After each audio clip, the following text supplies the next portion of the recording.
नमस्कार दोस्तों, आपका बहुत बहुत स्वागत है आपके अपने ऑनलाइन चैनल अपग्रेड क्लासेस में।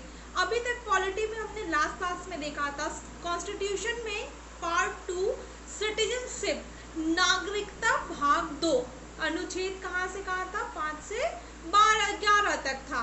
ठीक कि अनुच्छेद 5 में क्या है, 6 में क्या है, 7 में क्या है, 8 में, इस तरह की चीजें हमने देखी थी। आज हम बात करते हैं कि पार्ट 3 फंडामेंटल राइट्स या मौलिक अधिकार कहाँ से कहाँ तक है, आर्टिकल 12 टू 35, 12 से 35 तक है। और इससे एग्जाम्स में क्या क्वेश्चन आता है, किस एग्जाम में कितने क्वेश्चन आ सकते हैं। देखिए, एक तो एग्जाम के पर्पज से जानना जरूरी है कि मौलिक अधिकार या फंडामेंटल राइट्स क्या है। दूसरा, being a citizen of India, Bharat के नागरिक होने के लिए हमारे क्या क्या फंडामेंटल राइट्स है, मौलिक अधिकार है, ये भी जानना जरूरी है। ठीक, तो बात करते हैं कि क्या है मौलिक अधिकार, क्या होते हैं और किस अनुच्छेद में किस अधिकार के बारे में बताया गया है।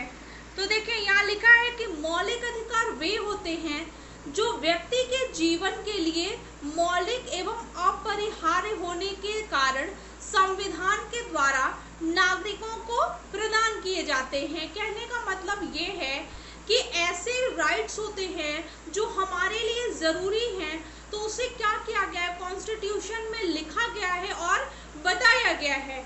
व्यक्ति के इन अधिकारों में राज्य द्वारा भी हस्तक्षेप नहीं किया जाता है। मतलब जो ये हमारे राइट्स हैं कि राइट टू इक्वालिटी है, समानता का अधिकार है, धर्म का अधिकार है, शोषण के विरुद्ध अधिकार है, इन चीज़ों में क्या है कि अगर हम किसी राज्य में रह रहे हैं तो राज्य सरकार हमारे ऊपर दबाव नहीं बना सकती है कि नहीं आप इसी रिलीजन को मानिए, नहीं आप अगर शोषण के विरुद्ध अधिकार है कि 14 साल से छोटे बच्चे नहीं काम करेंगे।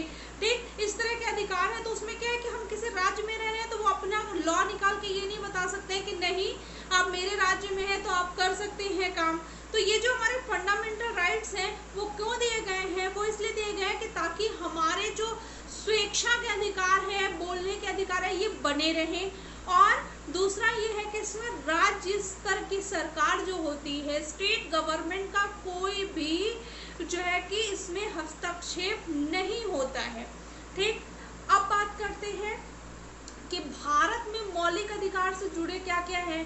तो पहली चीज़ तो ये हमने पहले भी बताया था, जब हमने ये पढ़ाया था कि कौन सी पार्ट कहाँ से लिया गया है संविधान में, तब भी हमने बताया था, आज भी बता रहे हैं कि इसे कहाँ से लिया गया है, यूएसए से लिया गया है, संयुक्त राज्य अमेरिका से लिया गया है।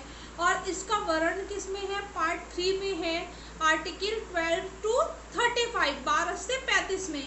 इसमें संशोधन हो सकता है और राष्ट्रीय आपात के दौरान जीवन एवं व्यक्तिगत स्वतंत्रता के अधिकार को छोड़ के अन्य सभी मौलिक अधिकार स्थगित किए जाते हैं। देखिए, इसमें संशोधन हो सकता है, मतलब अगर कोई एक अधिकार को बढ़ाना चाहे, ऐसी कोई अधिकार जो गवर्नमेंट बाद में सोचती है कि इसे हमें इंक्लूड करना चाहिए, जैसे एक अधिकार आएगा कि 6 से 14 से वर्ष तक की बच्चों की शिक्षा अनिवार्य है, ये अधिकार बाद में जोड़ा गया था।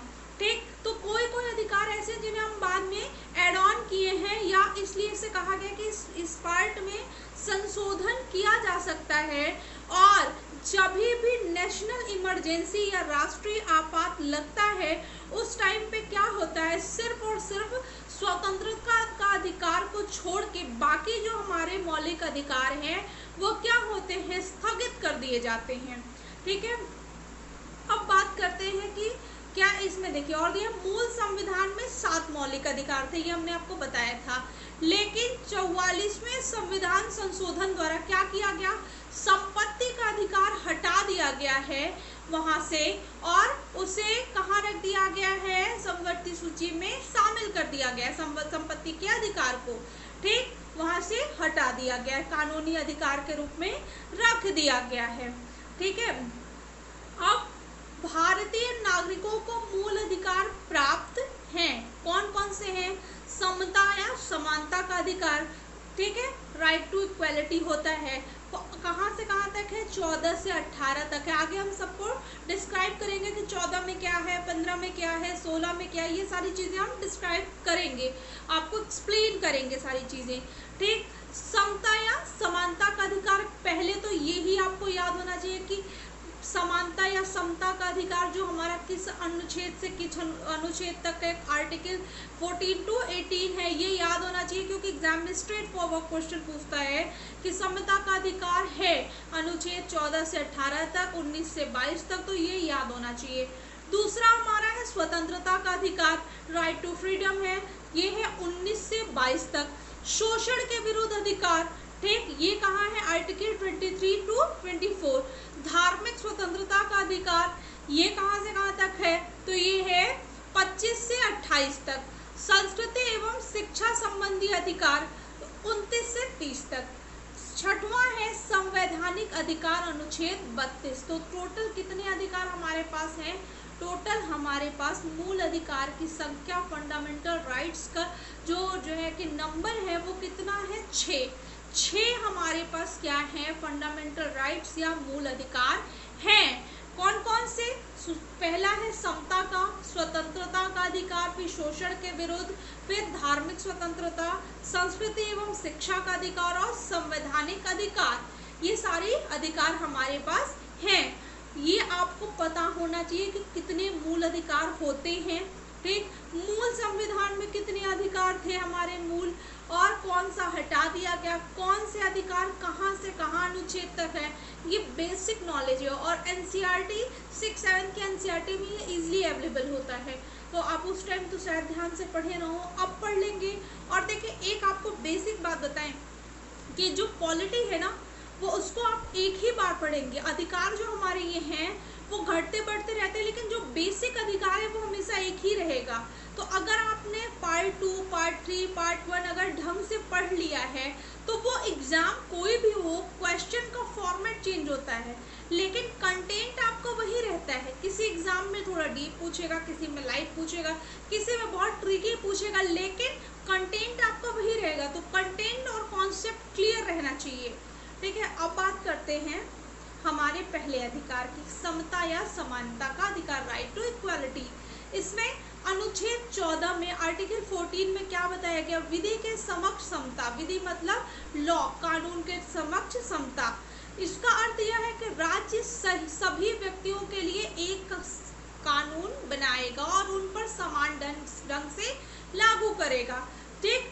तो 14 में क्या बताया गया कि कोई भी राज्य, ऐसा नहीं है कि अलग अलग व्यक्ति की, बहुत ऊपर लेवल का मंत्री लेवल का व्यक्ति है तो उसके लिए अलग कानून है और हमारे जैसे जो आम नागरिक हैं उनके लिए अलग कानून है, नहीं। राज्य क्या करेगा, एक नियम बनाएगा और एक ऐसा कानून बनाएगा जो सभी व्यक्तियों के लिए बराबर है और उन पे लागू है। अनुच्छेद 15 में क्या बताया गया है, 15 में बताया गया है धर्म, नस्ल, जाति, लिंग या जन्म स्थान के आधार पर भेदभाव निषेध है। मतलब कोई भी ऐसा नहीं है कि मुसलमान है तो उसे अलग दिया जाएगा ट्रीटमेंट, और या कोई ब्राह्मण है उसे अलग ट्रीटमेंट दिया जाएगा, या कोई जम्मू कश्मीर में है तो उसे अलग ट्रीटमेंट दिया जाए, ऐसा कुछ नहीं है। तो धर्म, नस्ल, जाति, इन सब के ऊपर उठ के हमें क्या करना है, एक समान अधिकार देना है। राज्य द्वारा धर्म, मूल वंश, जाति, जन्म स्थान आदि के आधार पर नागरिकों के प्रति जीवन के किसी भी क्षेत्र में भेदभाव नहीं होगा। मतलब वो आदमी किसी भी राज्य में रह रहा हो, स्टेट में रह रहा हो, लेकिन राज्य सरकार कभी भी उसके धर्म में हस्तक्षेप नहीं करेगी, ना ही कुछ जाति के हिसाब से भेदभाव करेगी, ठीक। तो पहला हमने क्या देखा, विधि के समक्ष समता का अधिकार अनुच्छेद 14 में है। दूसरा क्या है, धर्म, नस्ल, जाति के आधार पर भेदभाव निषेध, ठीक। 2 हो गए। आर्टिकल 14 में हमने क्या देखा, विधि के समक्ष समता। और आर्टिकल 15 देखिए, आर्टिकल 15 आपको याद होगा एक मूवी आई थी, उसमें यही दिखा था कि कोई भी धर्म के आधार पर, नस्ल के आधार पर, किसी के कास्ट के आधार पर, रिलीजन, जेंडर, बर्थ प्लेस, इन सब को बेस बना के आप किसी को कि ये छोटे तबके का है तो इसे अधिकार नहीं मिलना चाहिए, हम बड़े तबके के हैं मिलना चाहिए, या छोटे तबके वाले कहें कि अब तो हम ही को सारे अधिकार मिलना चाहिए, ऐसा नहीं है। मिलेगा तो सबको बराबर मिलेगा और इनके आधार पर भेदभाव निषेध है, ठीक। प्रोहिबिटेड जिसको कहते हैं, रेस्ट्रिक्टेड है, नहीं हो सकता है ऐसा, ठीक है। तो आर्टिकल 15 जिसने भी देखी उसे भी पता होगा, जिसने नहीं भी देखी है वो आप इस ढंग से जान सकते हैं, जानना ज़रूरी है। ठीक, अब बात करते हैं आर्टिकल 16 में क्या है। आर्टिकल 16 में है लोक निवेदन के विषय में अवसर की समानता।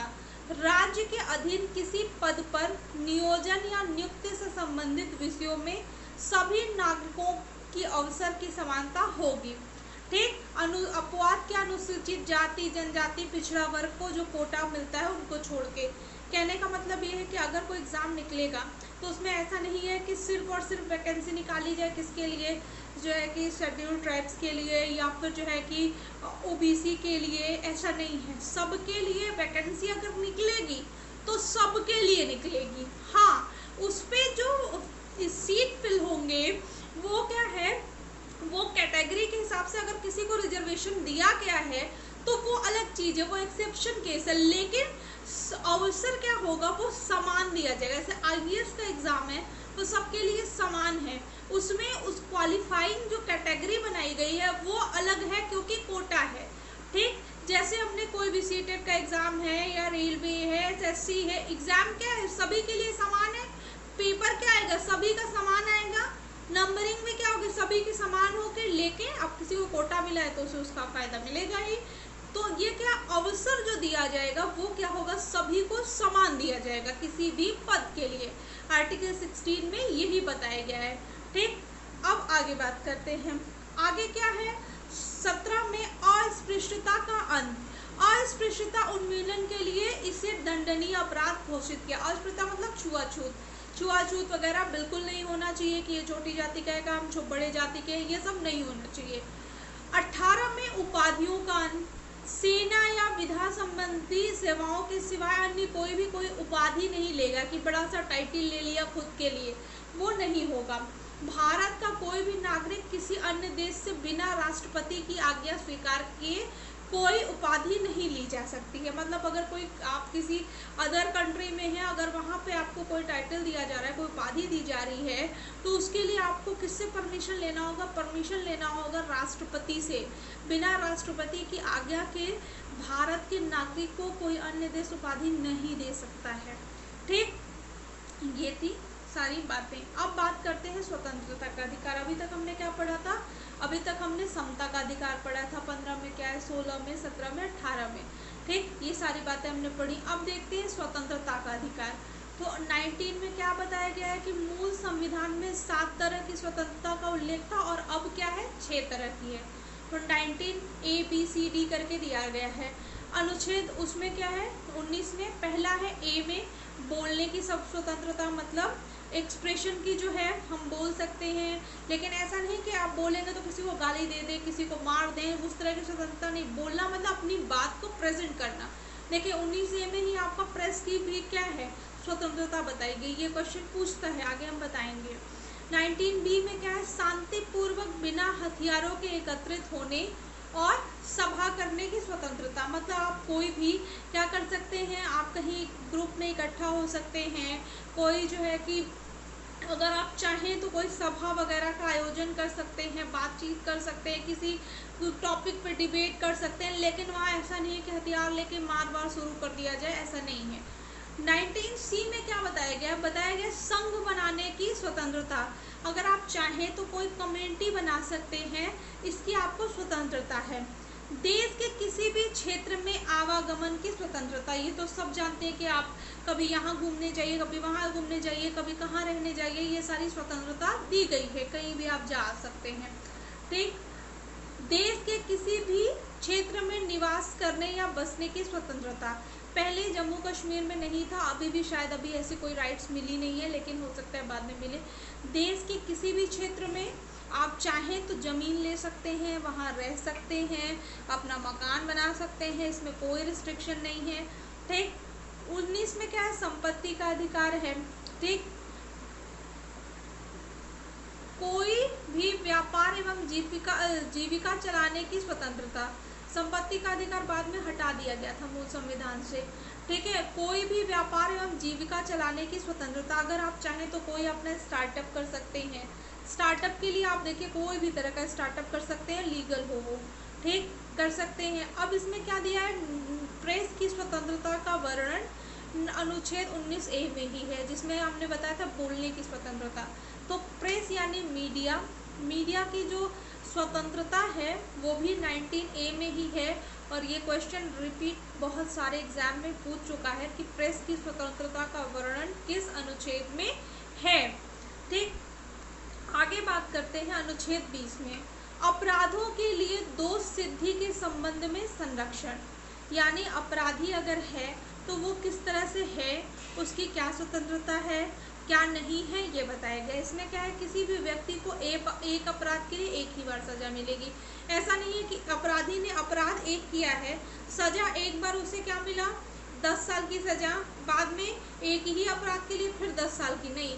अगर उसे सजा एक ही बार मिलेगी, फांसी मिले, चाहे आजीवन कारावास मिले, चाहे 10 साल की, 5 साल की, कोई भी सजा मिले, लेकिन एक अपराध के लिए एक बार ही सजा मिलेगी।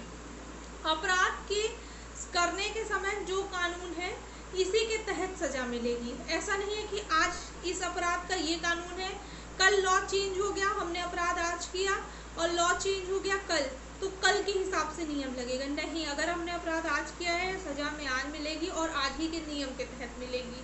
ठीक, फिर क्या है, किसी भी व्यक्ति को स्वयं के विरुद्ध न्यायालय में गवाही देने के लिए बाध्य नहीं किया जा सकता है। मतलब ऐसा नहीं है कि हमारे अगेंस्ट कोई है और हम उसको ज़बरदस्ती ले आके कहें नहीं तुम मेरे फेवर में क्या करो, गवाही दो, ऐसा नहीं हो सकता है। लेकिन लोग पैसा वैसा दे के करवाते हैं, लीगल नहीं है ये। ठीक है, अब बात करते हैं 21 की। 21 में क्या है, प्राण एवं दैहिक स्वतंत्रता। ठीक, किसी भी व्यक्ति को विधि द्वारा स्थापित प्रक्रिया के अतिरिक्त उसके जीवन और व्यक्तिगत स्वतंत्रता के अधिकार से वंचित नहीं किया जा सकता है। देखिए, अब कानून के हिसाब से अगर किसी को फांसी पे लटकाना है तो अलग बात है, लेकिन बाकी आपको जीने की स्वतंत्रता है, आप जब तक चाहें वैसे जी सकते हैं। ठीक, उसके अधिकार से आपको वंचित नहीं किया जा सकता है।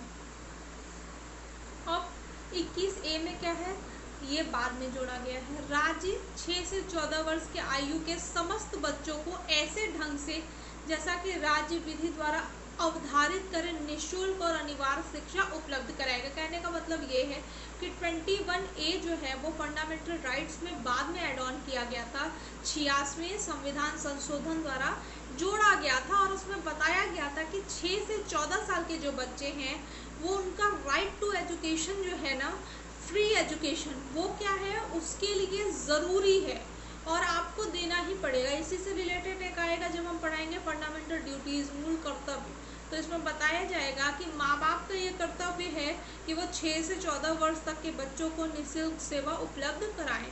ठीक, तो ये इसमें बताया गया। ये 21A जो है 21 का, ये बाद में जोड़ा गया था, हमने यहाँ लिखा हुआ है 86वें संविधान 2002 संशोधन द्वारा जोड़ा गया था। ये क्वेश्चन भी बहुत बार पूछता है कि 21 का संविधान में कब जोड़ा गया, 46 में, 47 में, 85 में, 86 में संशोधन द्वारा, इस तरह से एग्जाम्पल देके पूछता है, ऑप्शन देके पूछता है। ठीक, तो ये याद रखिएगा 21 का या 21A आर्टिकल जोड़ा गया था कब, 86वें संविधान संशोधन 2002 द्वारा, जिसमें 6 से 14 वर्ष तक के बच्चों की निःशुल्क और अनिवार्य शिक्षा की व्यवस्था है। ठीक है, अब अनुच्छेद 22, इसमें क्या है, कुछ दशाओं में गिरफ्तारी और निरोध में संरक्षण। अगर किसी भी व्यक्ति को मनमाने ढंग से हिरासत में लिया गया हो तो उसे 3 प्रकार की स्वतंत्रता है। मतलब अगर किसी को अपने हिसाब से हिरासत में ले लिया गया तो उसे 3 प्रकार की स्वतंत्रता है कि पहले कि आप हिरासत में इन्हें क्यों लिए हैं, उसका रीज़न बताइए। दूसरा, 24 घंटे के भीतर क्या किया जाए, आने जाने के लिए समय छोड़कर उसे दंडाधिकारी के समक्ष पेश किया जाए 24 घंटे के अंदर। मतलब जब से आप अरेस्ट किए उसको थाने में लाए तब से उसे सीधे कोर्ट में पेश किया जाए कि क्यों इसे अरेस्ट किया गया है। तीसरा, क्या उसे अपने पसंद के वकील की सलाह लेने का अधिकार, मतलब वो चाहे तो अपने लिए क्या कर सकता है, एक वकील बुला सकता है और उसे क्या कर सकता है, अपना केस लड़ने के लिए बाध्य कर सकता है कि आप हमारे वकील हैं और हमारा केस लड़िए। ये 3 तरह की स्वतंत्रता बताई गई है। अब है शोषण के विरुद्ध अधिकार।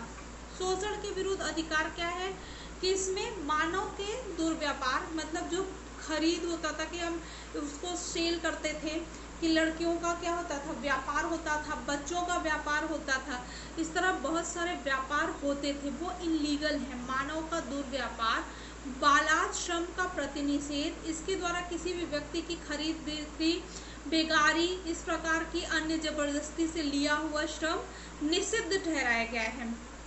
आप किसी भी तरह का व्यापार नहीं कर सकते हैं किसी इंसान का, कि जानवर और इंसान में डिफरेंस है ना, तो आप वो नहीं कर सकते हैं। आर्टिकल 23 के अकॉर्डिंग किसी भी तरह से, चाहे बच्चे हो, फीमेल्स हो, मेल हो, बड़े हो, किसी को आप क्या कर सकते हैं, व्यापार नहीं कर सकते हैं कि आप ले जाके अदर कंट्री में, अदर स्टेट में बेच देते हैं। होता है इनलीगल तरीके से, आज भी हो रहा है मार्केट में, तो इस तरह का सोसाइटी में मिल जाएगा बहुत सारी जगह। आप देखिए कि लोग क्या करते हैं, छोटे बच्चों को बेच देते हैं, भीख मंगवाते हैं, इस तरह का होता है। लेकिन ये क्या है, ये गलत है, ये हमारे अधिकार में नहीं है, और इसके लिए क्या कहा जाएगा, सजा भी डिसाइड की हुई है। ठीक, अब इसमें क्या बताया गया है, इसमें बताया गया आर्टिकल 24 में कि बालकों के नियोजन का प्रतिषेध 14 वर्ष से कम आयु वाले किसी बच्चे को, इसमें ये बस इतना जान लीजिए, ये बताया गया आर्टिकल 24 में कि किसी भी 14 साल से कम उम्र के बच्चे को काम नहीं कराना है। ये भी बहुत बार क्वेश्चन पूछता है कि किस आर्टिकल के तहत 14 वर्ष से कम आयु के बच्चे को काम नहीं कराया जा सकता है। ठीक, तो 14 वर्ष से कम आयु के बच्चे को किसके तहत काम नहीं कराया जा सकता, आर्टिकल 24 के अकॉर्डिंग। आगे बात करते हैं धार्मिक स्वतंत्रता के विरुद्ध अधिकार। धार्मिक स्वतंत्रता का अधिकार, कि हम किसी भी धर्म को माने, ठीक, उसकी हमें स्वतंत्रता है। 25 में क्या बताया गया है कि अंतःकरण की और धर्म को आबाद रूप से मानने का, आचरण प्रचार करने की, कोई भी व्यक्ति किसी भी धर्म को मान सकता है और उसका प्रचार कर सकता है। अगर हम हिंदू हैं तो हिंदू को मानेंगे, मुस्लिम है मुस्लिम को मानेंगे, और उसका हम प्रचार प्रसार भी भरपूर कर सकते हैं सही ढंग से। ठीक, 26 में क्या बताया गया, धार्मिक कार्यों के प्रबंध की स्वतंत्रता, अगर हम चाहें तो उसके लिए क्या करते हैं, पूजा पाठ कराना, यज्ञ कराना, हवन कराना, जाके जो है कि मस्जिदों में जो है जो भी आयोजन होता है उनके अकॉर्डिंग, या जो है गुरुद्वारे में जो आयोजन होता है, वो सारी चीज़ें हम कर सकते हैं 26 के हिसाब से। अब बात 27 की करें तो 27 में बताया गया है कि राज्य किसी भी व्यक्ति को ऐसा करने के लिए बाध्य नहीं कर सकता जिसकी आय किसी धर्म विशेष या धार्मिक संप्रदाय की उन्नति या पोषण करने में विशेष रूप से निश्चित कर दी गई है। मतलब ऐसा नहीं है कि राज्य बाध्य कर ले कि आप मेरे लिए ही ये काम करेंगे, कि आप इस धर्म का प्रचार मेरे लिए करेंगे, ऐसा नहीं है। अगर हम चाहें तो अपना पूरा पैसा किसी धर्म पे लगा सकते हैं, या कोई पंडित है अगर मंदिर से कमा रहा है तो वो कमा सकता है, उसका वो अधिकार है।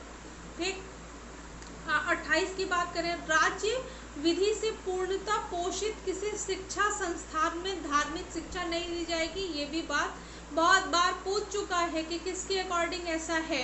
ठीक, तो आर्टिकल 28 के अकॉर्डिंग क्या बताया गया है कि राज्य क्या करेगा, किसी भी संस्थान में नहीं देगा किस तरह की शिक्षा, धार्मिक शिक्षा, कि कोई स्कूल है वहाँ पे धर्म से संबंधित शिक्षा दी जाए। धर्म संबंधित ऐसा नहीं है कि किसी चैप्टर में गीता के बारे में न पढ़ाया जाए, या किसी चैप्टर में कबीरदास के बारे में, रहीमदास के बारे में न पढ़ाया जाए।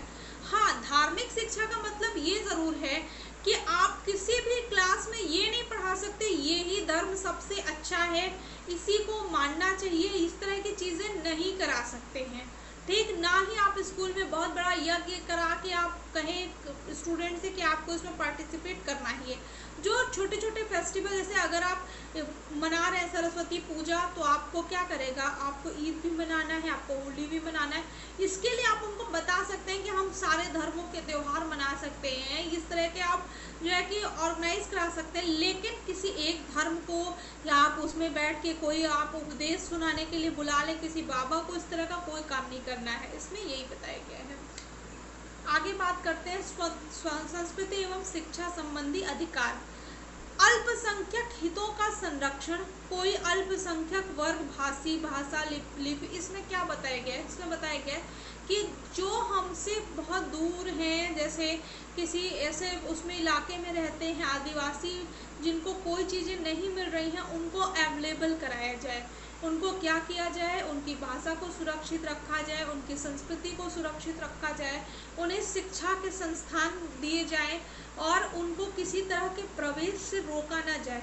ऐसा नहीं है कि जनजाति के लोग जो हैं वो यहाँ आके हमारी तरह सामान्य शिक्षा नहीं ग्रहण कर सकते। उनके लिए उनकी लैंग्वेज में शिक्षा देना, उनके हर तरह से उनको देख के उनके हिसाब से सारी व्यवस्था की जाए और वो अधिकारी हैं सामान्य शिक्षा ग्रहण करने के लिए, उनके पास राइट्स है, वो किसी भी स्कूल में जाके ले सकते हैं। ठीक है। एजुकेशन 30 में बताया गया है शिक्षा संस्थाओं की स्थापना, प्रशासन का अल्पसंख्यक वर्गों का अधिकार, मतलब कोई भी अल्पसंख्यक वर्ग अपनी पसंद की शैक्षिक संस्थान चला सकता है और सरकार उसे अनुदान देने में किसी तरह का भेदभाव नहीं करेगी। अगर कोई अल्पसंख्यक वर्ग का होगा तो वो क्या कर सकता है, अपना शिक्षक संस्थान चला सकता है और गवर्नमेंट उसे फंड देगी और उसमें भेदभाव नहीं करेगी। ठीक। संवैधानिक उपचारों का अधिकार, संवैधानिक उपचारों को डॉक्टर भीमराव ने संविधान की आत्मा कहा है। वैसे तो पूरे मूल अधिकार को ही कहा जाता है, लेकिन इस तरह से केवल इसको भी कहा जाता है। आर्टिकल 32 में इसके तहत मौलिक अधिकारों को प्रवर्तित कराने के लिए समुचित कार्यवाहियों द्वारा उच्चतम न्यायालय में आवेदन करने का अधिकार प्रदान किया गया है। इस संदर्भ में सर्वोच्च न्यायालयों को 5 तरह के रीट निकालने की शक्ति प्रदान की गई है। मतलब मौलिक अधिकारों को प्रवर्तित कराने की समुचित, अगर कुछ चेंज कराना है उसमें और कुछ उसमें एड ऑन कराना है, नहीं कराना है, इस तरह की करने के लिए क्या किया गया है, वो उसको आप आवेदन या अप्लाई कर सकते हैं। इसके लिए 5 तरह के रीट यानी लॉ बनाएगी। कौन बनाएगा? सुप्रीम कोर्ट बनाएगा। ठीक। क्या क्या है इसमें? है बंदी प्रत्यक्षीकरण, परमादेश, प्रतिलेख, उत्प्रेक्षण और अधिकार प्रेक्षा लेख। एक एक करके हम बताते हैं। इसमें पहला है बंदी प्रत्यक्षीकरण, या उस व्यक्ति की प्रार्थना पर जारी किया जाता है जो समझता है कि उसे अवैध रूप से बंदी बना लिया गया। पहला क्या बताया गया है, क्या बताएगा कि ये उसके लिए होता है जिसे क्या कहा जाता है, अगर हमें लग रहा है कि हमें गलत तरीके से बंदी बनाया गया है, पकड़ लिया गया है, तो हम वहाँ पे अप्लाई कर सकते हैं सुप्रीम कोर्ट में और वो ये लगाएगा। इसके द्वारा ये देखा जाएगा कि बंदीकरण करने वाले अधिकारी को आदेश दिया जाता है कि वह बनाए गए व्यक्ति को निश्चित स्थान और निश्चित समय के अंदर क्या करें, न्यायालय में उपस्थित करें और बनाए गए कारणों पर विचार करें कि इसे बंदी क्यों बनाया गया है। ठीक। तो बंदी प्रत्यक्षीकरण में क्या है कि एक व्यक्ति है जिसे अवैध रूप से बंदी बना लिया गया, तो सुप्रीम कोर्ट जा सकता है और वो पूछ सकता है कि हमें क्यों बंदी बनाया गया है। तो सुप्रीम कोर्ट अगर मान लीजिए हमें किसी अधिकारी ने बंदी बना लिया, तो वो क्या करेगा, वो हमें लेके जाएगा न्यायालय में और वो बताएगा कि हम बंदी क्यों बनाए हैं। अगर उसका लॉजिक सही होगा, उसके पास प्रूफ होगा, वारंट होगा, तब तो ठीक है, नहीं होगा तो उसके विरुद्ध कार्रवाई की जाएगी कि आपने क्यों बनाया इसे बंदी, और उस आदमी को छोड़ दिया जाएगा। ठीक। परमादेश, परमादेश उसका लेख उस समय जारी किया जाता है जब कोई पदाधिकारी सार्वजनिक कर्तव्य का निर्वाह नहीं करता है। इस प्रकार के आज्ञा पत्र आधार पर पदाधिकारी को उसके कर्तव्य का पालन आदेश करने का आदेश जारी किया जाता है। परमादेश का मतलब होता है कि आप किसी पोस्ट पे हैं, जैसे एसडीएम है, ठीक, या डीएम है, ठीक है, तो मतलब आईएएस है, पीसीएस है, कुछ भी है, किसी लेवल के अधिकारी हैं और आप अधिकारी हैं और आपने अपनी ड्यूटीज़ क्या है फॉलो नहीं की है, उसे सही ढंग से नहीं आप चला रहे हैं, तो आपके विरुद्ध कार्रवाई होगी और ये परमादेश जारी किया जाएगा। एक लेख होता है, उसे जारी किया जाएगा, उसमें ये बताया जाएगा कि आप अपने कर्तव्य का पालन नहीं कर रहे हैं और आपको एक स्ट्रिक्ट वो दिया जाएगा, जो है कि क्या कहते हैं, उससे शब्द नहीं मिल रहा मुझे, इंस्ट्रक्शन दिया जाएगा कि आप क्यों नहीं कर रहे हैं और आपको करना ही है, ये आपकी ड्यूटी है ये काम करने का। अगर आप फिर भी नहीं करेंगे तो आपको उस पद से हटा दिया जाएगा, सस्पेंड कर दिया जाएगा परमानेंट। ठीक। प्रतिषेध लेख या आज्ञा पत्र सर्वोच्च न्यायालय तथा उच्च न्यायालय द्वारा निम्न न्यायालय या अर्ध न्यायिक न्यायालयों को जारी करते हुए आदेश दिया जाता है कि इस मामले में अपने यहाँ कार्रवाई करें, क्योंकि यह मामला उनके अधिकार क्षेत्र के बाहर है, न करें। ठीक। इसमें क्या बताया जाता है कि इसमें सुप्रीम कोर्ट है वो क्या करती है, या हाई कोर्ट है वो क्या करती है, जो जो लोअर लेवल के कोर्ट होते हैं उनके पास क्या करती है, एक आदेश देती है, वो कहती है कि ये मामला हमारे अंडर में आता है, आपके अंडर में आता ही नहीं, तो आप इस पे कार्रवाई कैसे कर सकते हैं, इस पे आपको कार्रवाई का अधिकार नहीं है। सिविल कोर्ट जो होते हैं उनके पास जाएगा, इस तरह का जो लेख होता है उनके पास जाता है और उनपे क्या लिखा रहता है, लिखा रहता है कि ये मामला आपके अंडर में आता ही नहीं है, तो आप इस पे कैसे काम कर सकते हैं, ये तो हमारे अंडर में आता है। ऐसे कोई अगर स्कूल है उसमें अगर कोई राइट्स जो हैं, कोई अधिकार प्रिंसिपल के पास है, तो उस पर कोई टीचर डिसीजन ले सकती है, नहीं ले सकती है। तो क्या होगा, प्रिंसिपल कहेगा, नोटिस निकालेगा, नोटिस में लिखेगा कि ये अधिकार मेरा है, तो आपने कैसे ले लिया, आपके ऊपर कार्रवाई हो सकती है, आप इस तरह के काम नहीं कर सकते। उसी तरह सुप्रीम कोर्ट क्या है, वो निकालता है एक नोटिस, उसमें लिखा होता है कि ये मामला सिविल कोर्ट का नहीं है, ये हाई कोर्ट या सुप्रीम कोर्ट का है, आपने कैसे ये काम कर लिया। ठीक, इसमें यही बताया गया है। आगे बात करें उत्प्रेषण, इसके द्वारा अधीनस्थ न्यायालयों को यह निर्देश दिया जाता है कि वो अपने पास लंबित मुकदमों का निर्णय के लिए उससे वरिष्ठ न्यायालय को भेजें। मतलब ये जो अधीनस्थ न्यायालय होते हैं उसमें क्या पता है, जब हम आपको पढ़ाएंगे ना सुप्रीम कोर्ट क्या होता है, हाई कोर्ट, तो आपको सारी चीज़ें आराम से समझ में आ जाएंगी। उसमें ये बताया जाता है, नोटिस दिया जाता है कि आपके पास जो ये पेंडिंग है सारे केस, उस पर क्या करिए, उसका रिकॉर्ड आप अपने सीनियर उसको भेजिए, न्यायालय को भेजिए, वरिष्ठ न्यायालय को भेजिए, ताकि वो क्या करे, उस पर निर्णय ले सके। अधिकार परीक्षा लेख, जब कोई व्यक्ति ऐसे पदाधिकारी के रूप में कार्य करने लगता है जिसके रूप में कार्य करने का उसे संवैधानिक रूप से अधिकार है ही नहीं है, अधिकार परीक्षा के आदेश द्वारा उस व्यक्ति से पूछा जाता है कि किस अधिकार से कार्य कर रहा है, और जब तक वह संतोषजनक उत्तर नहीं देता ये वो कार्य नहीं कर सकता है। ठीक, अगर कोई ऐसे व्यक्ति जो पदाधिकारी, मान लीजिए आपको क्या है, आपके पास कोई अधिकार नहीं है किसी जो है कि उसमें तहसील में काम करने का या किसी न्यायालय में काम करने का, आप गवर्नमेंट के हिसाब से आप उस पोस्ट पे पोस्टेड नहीं हैं, लेकिन तब भी क्या है, जिससे मान लीजिए तहसीलदार या पीसीएस है, कोई भी पीसीएस लेवल का अधिकारी, उसने एक आदमी रख लिया कि चलो तो मेरा ये काम कर देना, लेकिन अगर किसी ने कंप्लेन कर दी तो क्या करेगा, उससे कोर्ट पूछेगा कि जब आपके पास कोई पोस्ट नहीं है और आप दूसरे के हिसाब से काम कर रहे हैं, तो किस हिसाब से आप काम कर रहे हैं, ये पोस्ट तो आपकी है ही नहीं है, आपके पास किसी तरह का राइट्स नहीं है कि आप काम करेंगे, तो आप क्यों काम कर रहे हैं। तो वो अधिकारी ये बताएगा कि हमें एसडीएम साहब ने अपॉइंट किया है और कहा है मतलब एडहॉक पे कि आप रह सकते हैं, आप ये काम कर सकते हैं, तो कार्रवाई किसके ऊपर होगी, जिसने उसको रखा है। और अगर फिर भी वो सेटिस्फाइड नहीं होंगे और वो ये कहेगा कि नहीं हम अपने मन से ये काम कर रहे हैं, तो उसके ऊपर एक्शन लिया जाएगा। ठीक, ये इसमें बताया गया है, एक तरह का नोटिस होता है ये। ठीक, तो ये सारी बातें थी किससे, हमारे मूल अधिकार से।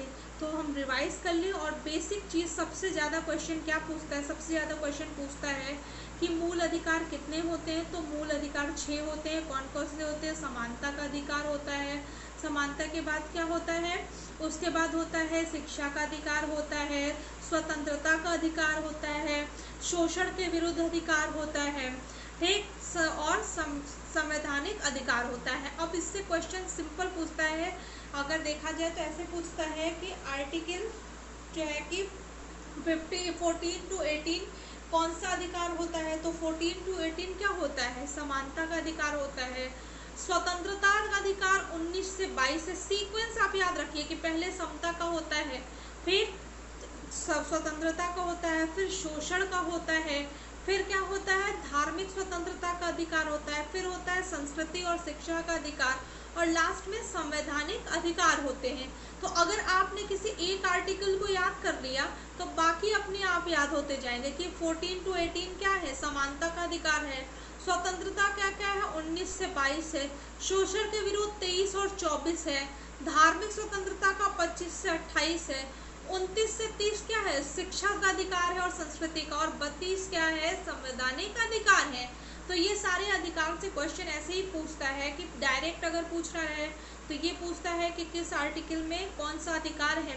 ठीक, दूसरा पूछता है कि 6 से 14 वर्ष तक के बच्चों की शिक्षा अनिवार्य किसके तहत की गई है, किस आर्टिकल के तहत की गई है। ठीक, कौन से ऐसे अधिकार हैं जो आपात के समय बंद कर दिए जाते हैं? तो 20 और 21 आर्टिकल का जो अधिकार है वो आपात के समय जो है जारी रहता है। 20 और 21 आर्टिकल 20 और 21 में जो अधिकार हैं वो आपात के काल में भी जारी रहते हैं, अन्य अधिकार क्या कर दिए जाते हैं, बंद कर दिए जाते हैं। ठीक है, इस तरह से क्वेश्चन इसमें पूछता है। आज क्वेश्चन नहीं दिए हैं, कल हम इससे क्वेश्चन कैसा आएगा, कितने आ चुके हैं, 100, 50 जितने क्वेश्चन अवेलेबल होंगे हम सारे उसको सॉल्व करवा देंगे। ठीक, तो मिलते हैं हम अपनी अगली क्लास में। आगे की क्लास में हम क्वेश्चन सॉल्व करेंगे, साथ ही हम बात करेंगे कि पार्ट 4 में क्या बताया गया है, उससे क्वेश्चन किस टाइप से आते हैं। तो अगर आपका कोई सजेशन हो तो कमेंट बॉक्स में कमेंट करिए, लाइक करिए, सब्सक्राइब करिए और शेयर करिए। Thank you.